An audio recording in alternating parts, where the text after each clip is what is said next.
Welcome to the place where when darkness comes, we have no good light whatsoever. But since the point is not the focus on me and the focus on this beautiful mangas that I am already late to the party to review, we shall skip that and get straight onto what we have to do.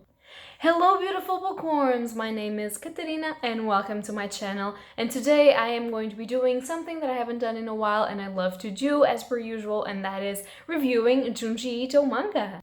First of all, I would like to say I have more videos reviewing Junji Ito's works. I'm going to leave the playlist of all of those videos up above, and I do hope that if you like Junji Ito as I do, or if you want to just know a new mangaka and his work on horror, just check it out and see for yourself which ones you think would be best to start with or to just continue, or some that you don't know and that you want to know, because that's my job in here.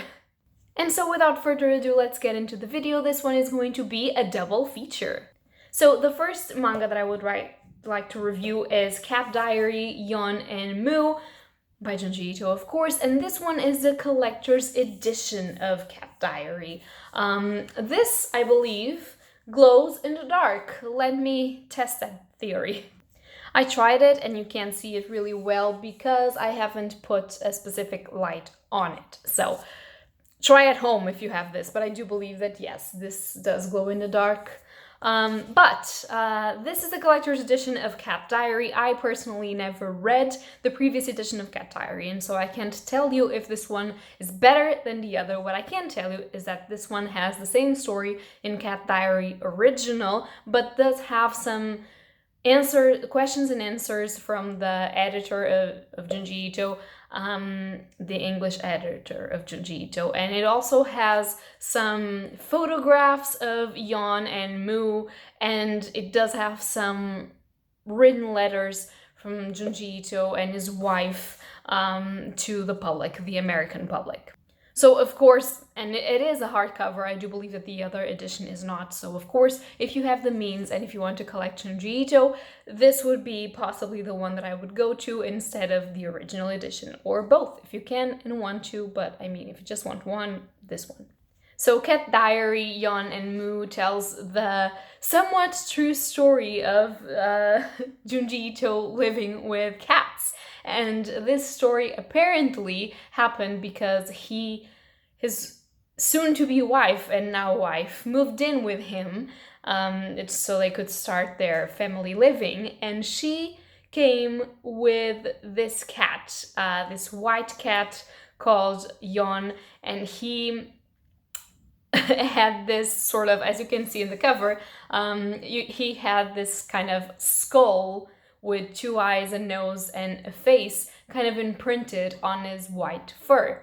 So he had white fur and then these black spots that look like a skull. And Junji Ito thought that he had strange eyes and that he was a cursed kitten, and he was a dog person himself, and so he didn't really want a kitten. But then his wife, or soon-to-be wife, fiancé at the time, she told him that Yon would be really unhappy being alone in the big house, and that they should get another cat, and that cat is Mu, and Mu is Norwegian cat, I believe, so he's just happy, furry, really cute brown kitten.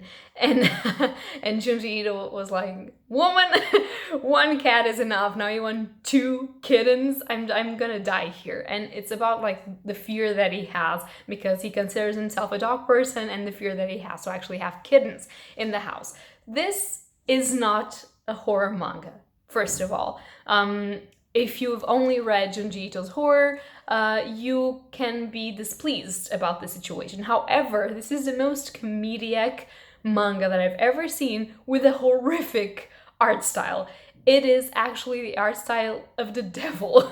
When you see first portrayals of the kitten, when you see first portrayals of how Junji Ito reacts to the kittens, because he's kind of like this big goof that just sees them and thinks that they're so cute that he wants to hug them and that they pay him attention instead of paying attention to his fiancée. So it's just, he's like the nightmare of the kittens instead of the other way around, and it's really funny, but the art style that he uses is still his horrific, gorgeously terrifying art style. So it's a comedian manga, really funny, but really stressful because all of the art style is terrifying, all of the eyes go out of the skulls and stuff like that, and you have the kittens also drawn as little devils, and it is really interesting. I really loved it. As a cat person that I consider myself to be, the only reason that I don't have cats is because my mom doesn't want cats in the house,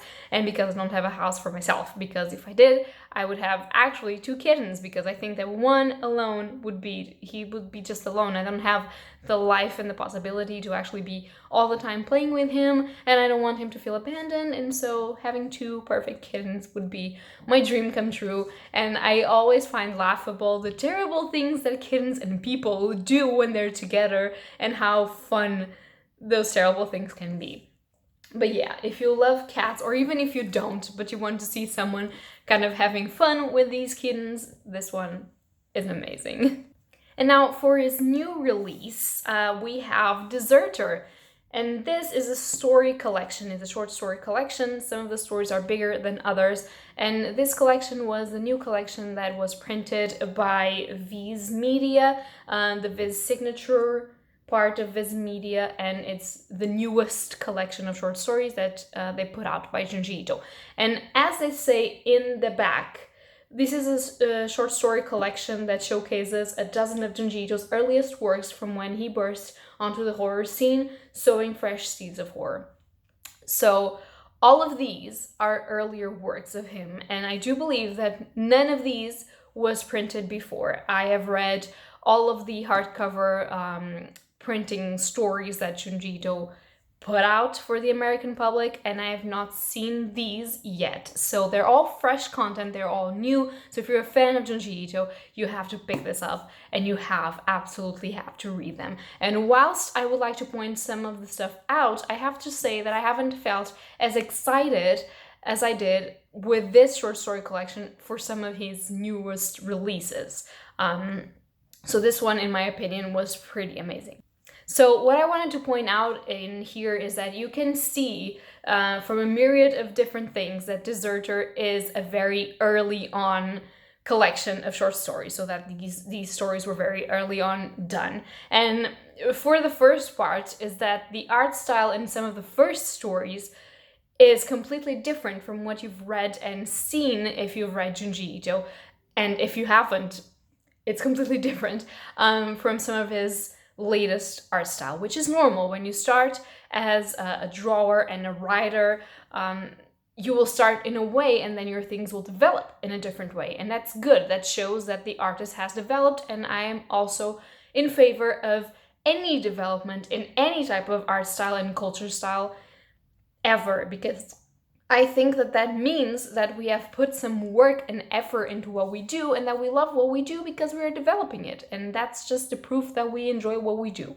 But the lines, the changing of the shadows, and the way that he draws faces and bodies and details changed completely from the beginning to then the end of this short story collection, where we start to get maybe a little bit approaching the times where he is now developing his art style.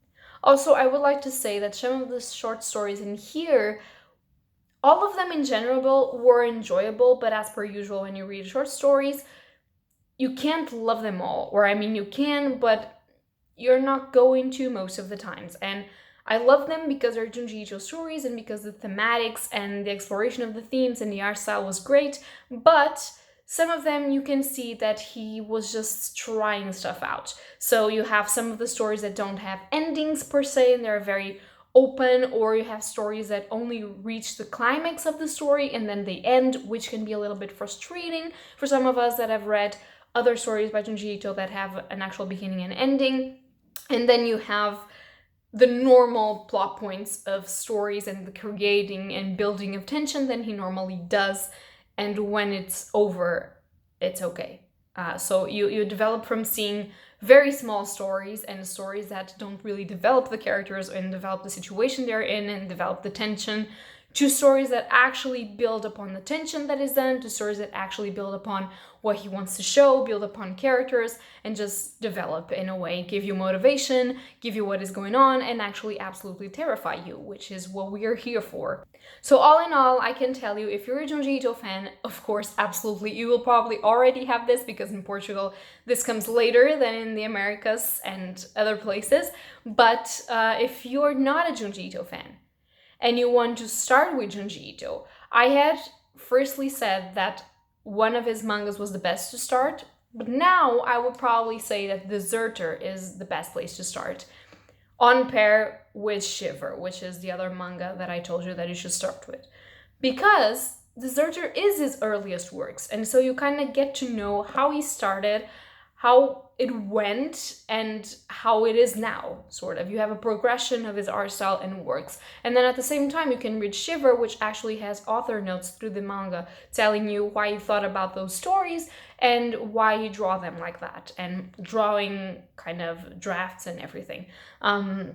So I think this one is a great starting point. I think if you don't like Junji Ito, you should pick this up and try it. Of course, be aware that Junji Ito is known for a lot of gory body horror, so if that's not something that you enjoy or want to see, since the physicality of the characters are very similar to actual people, you should be aware of that. If that's not something that you can deal with or want to see, then steer clear from this. This one also presents some trigger warnings for anxiety as well, social anxiety, best said, and for war and other situations. So if you don't enjoy that, also attempt suicide and all of those things. So if you can't deal with trigger warnings like that, you best steer clear. I always tell that Junji Ito, for me, I can always find something funny in his mangas or some social criticism in his mangas, but sometimes people just take the stories literally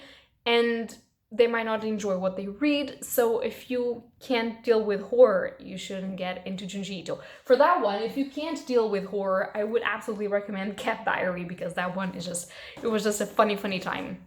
And yeah.